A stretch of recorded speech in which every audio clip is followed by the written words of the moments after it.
I know this bit as well. I'll take it from here. So, you remember last week, Grace, when we talked about covenants? Mm-hmm. Well, when we get to Exodus chapters 19 and 20, we see God renewing his covenant with his people by inviting Moses to go up Mount Sinai, and he gives 10 commandments for the Israelites. Now, these are invitations for God's people to live by and to trust God's wisdom. Mm-hmm. They make up the terms of the relationship between God and his people. And after the 10 commandments, we actually get 613 more laws added as well. That's a lot of laws. Did they really need that much, controlling? Well, the laws aren't so much about controlling and all that. God, in his goodness, knows that humans are going to make mistakes. So he gives them the laws, which are tools. They're context specific to the Israelites. And these tools help them to live well with one another and help them to love God. Now, something we haven't really touched on yet at this point is God's holiness and how that affects our relationship with him. Yeah, well, we know that he's all powerful, all knowing and all present. Is he all holy as well? Well, yeah. And because humans are now sinful, because there's sin in the world, God puts things in place so that humans can still have a relationship with him, even though God, because he is completely holy, can't have a relationship with anyone or anything that is unholy. Wow. Okay, well, I've read a bit of Exodus and Leviticus and Numbers and Deuteronomy, Clem, and some of it makes sense. Some of it's a bit gruesome. Some of it's downright confusing. And some of it's, well, I don't even know where to start. Do all these laws still apply today? Why are some of them so specific? Because it seems like one part that they're promoting slavery, and that's not cool. You're right, Grace, it does seem a bit bonkers, and this is where we need to really understand context-specific ancient ritual symbols.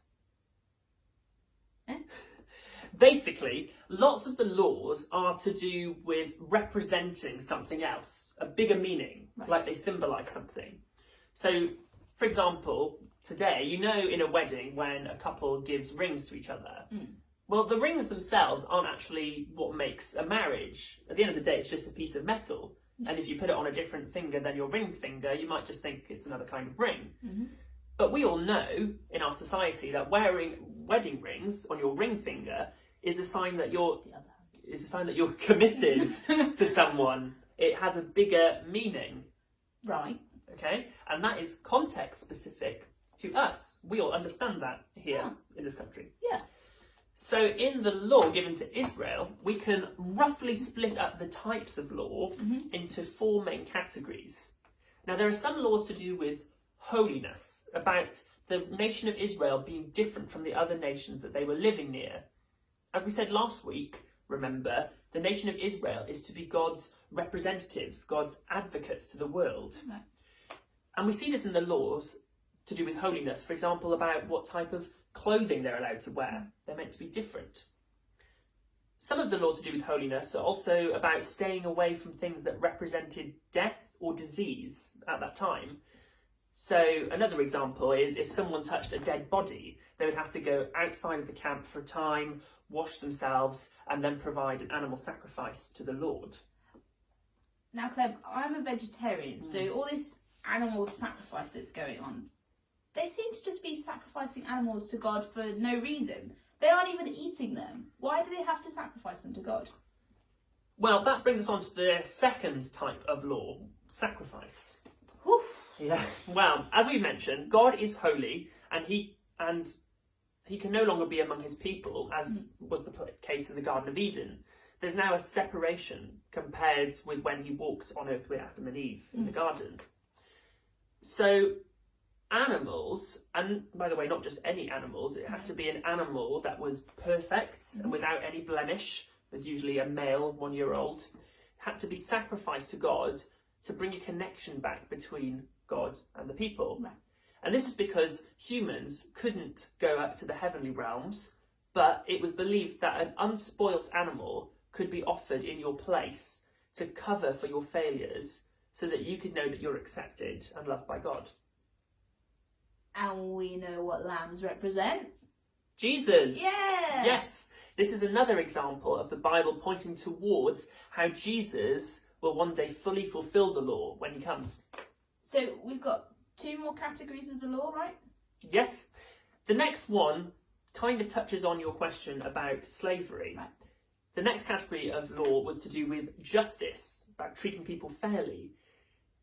Because all people are made in God's image, God thought these laws were important. Yeah. Now, this is not just about being good. It's more about moving God's people towards a more just way of living as much as they can. Now, we see that God works with people as he finds them, and in that culture they had slavery. And so we see when these laws are brought in, God actually undermining this position of slavery and moving the Israelites more towards a just way of living. Wow. And this leads us nicely on to the final category, sacred time. Yeah, I had a question about this because there's so many 7s. I was getting a bit, boggled by the 7s in there. You got 7 years for this, 7 festivals for that, 7 days, this, that, this. So many 7s. What are they for? Well, you remember in the creation story from part 1 that at the end of the account of each day, it would say in the Bible, there was evening and there was morning. There was the first day, the second day, the first 6 days. Yeah. Then on the 7th day, God rested, and he invited us to rest and to rule the earth with him. And so there's actually no end to the 7th day in the creation story. Oh. So 7, in this context, is a symbol, it's a sign of completion, and it's about how God intended us to live with him. So to go back to your point about slavery, one of the laws says that every 7 years the Israelites had to let all of their slaves go free. Huh. That's really cool. So even though a lot of these laws don't make sense to us today, each category shows God's wisdom and shows that we're still invited to live trusting in his guidance and provision. That's really cool. So we're out of Egypt. God has given them a blueprint of how to live.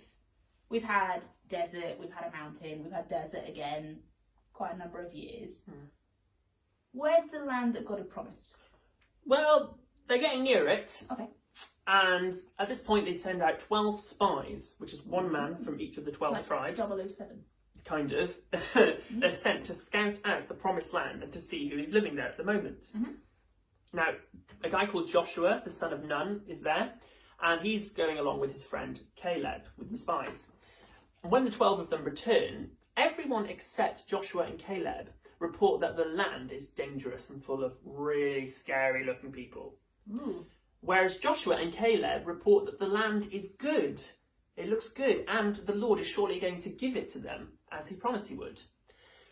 However, all of the Israelite people side with the 10 spies, and they start grumbling in their tents, saying that this is awful and they wish they had never left Egypt now. What?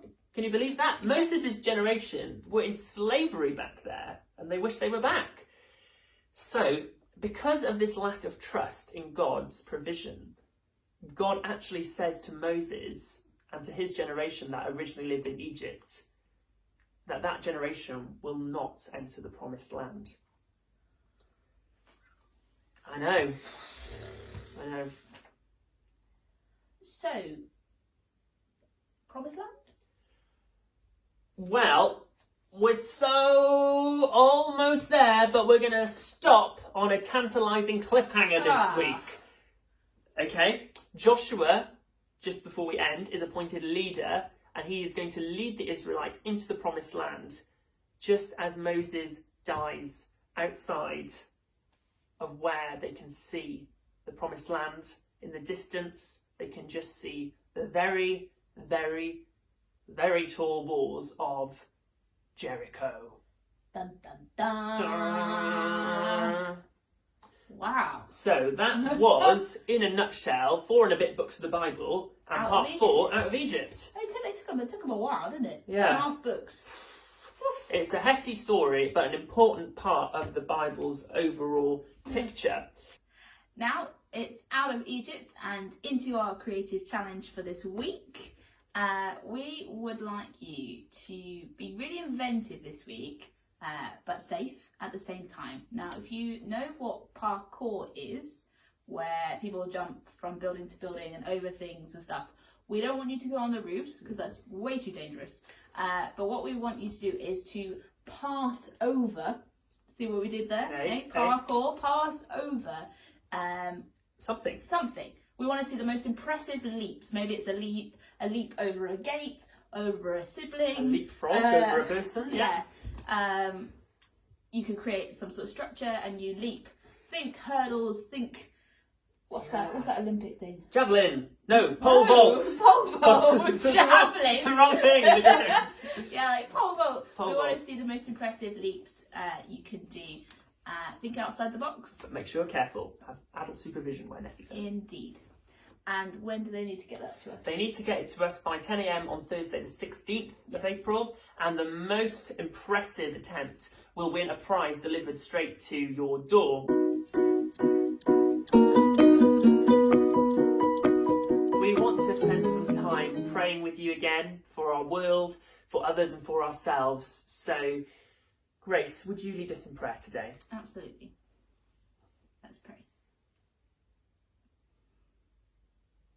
Heavenly Father, thank you so much that you love us, that you had a plan from the beginning,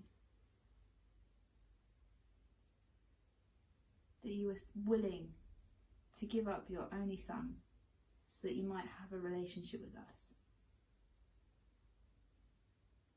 We're sorry when we make mistakes, when we run away, when we ignore you. Thank you that you are unrelenting in your love towards us, that you never change, that you are steadfast. And Father, thank you that you make a way. You've always had a plan. And in this time of uncertainty, you have a plan for all of us. And we pray especially for our young people, Lord, for those that are uncertain about GCSEs, A-levels, university. It's such a stressful time, Father, and I just pray that you would, just bring your peace and your comfort on those that are feeling out of place, that are feeling lost, that just don't know what to do with themselves right now. Would you help us to find a rhythm of life with you during this time? Would we seek you more? Would we seek out your love and discover a relationship with you more and more each day? Father, we pray for our church family. Would you draw us closer and closer together, even though we can't physically be near each other? Help us to connect with one another in ways that we haven't previously. We ask for more of your presence and more of your peace in this place.